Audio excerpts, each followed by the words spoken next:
நஷ்டம்தான். ஆனாலும் ஓகே. 500 கோடி முதலீடு செய்யும் டி-மார்ட்.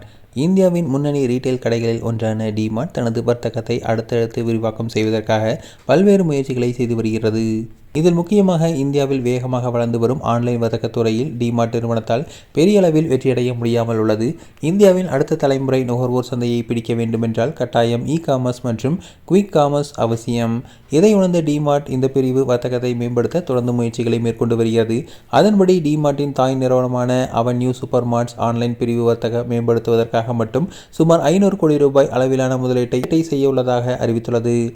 இதில் முக்கியமாக விஷயம் என்னவென்றால் இப்பிரிவின் இழப்புகள். சமீபத்தில் நடந்த இந்த நிறுவனத்தின் பொதுக்கூட்டத்தில் ஆன்லைன் பிரிவு வர்த்தகத்தை நிர்வாகம் செய்யும் அவென்யூ இ-காமர்ஸ் என்னும் கிளை நிறுவனத்திற்கு இந்த 500 கோடி ரூபாய் முதலீட்டை சேர்த்து இதுவரையில் 2000 கோடி ரூபாய் முதலீடு செய்துள்ளதாக அறிவித்துள்ளது. மேலும் அவென்யூ இ-காமர்ஸ் நிறுவனம்தான் டி-மார்ட்டின் ரெடி சேவையை நிர்வாகம் செய்து வருகிறது. 2026ஆம் நிதியாண்டில் இப்பிரிவின் வருவாய் 17% அதிகரித்து 4094 கோடியாக இருந்தாலும் நஷ்டத்தின் அளவு 247 கோடியிலிருந்து 307 கோடி ரூபாயாக அதிகரித்துள்ளது.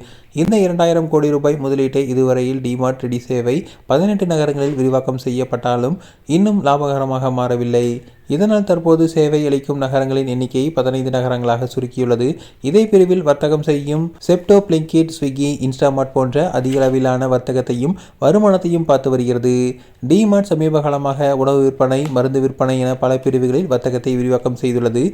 தற்போது டி-மார்ட் தனது பார்மசி கடைகளை மும்பை பெருநகரங்களில் மட்டுமே வைத்து இயக்கி வருகிறது. இந்த கடைகளில் தனது மளிகை பொருட்கள் விற்பனை கொடுத்த அதிரடியான சலுகைகளைப் போலவே 20% என்ற தள்ளுபடியுடன் வர்த்தகத்தை சோதனை முறையில் செய்து வருகிறது.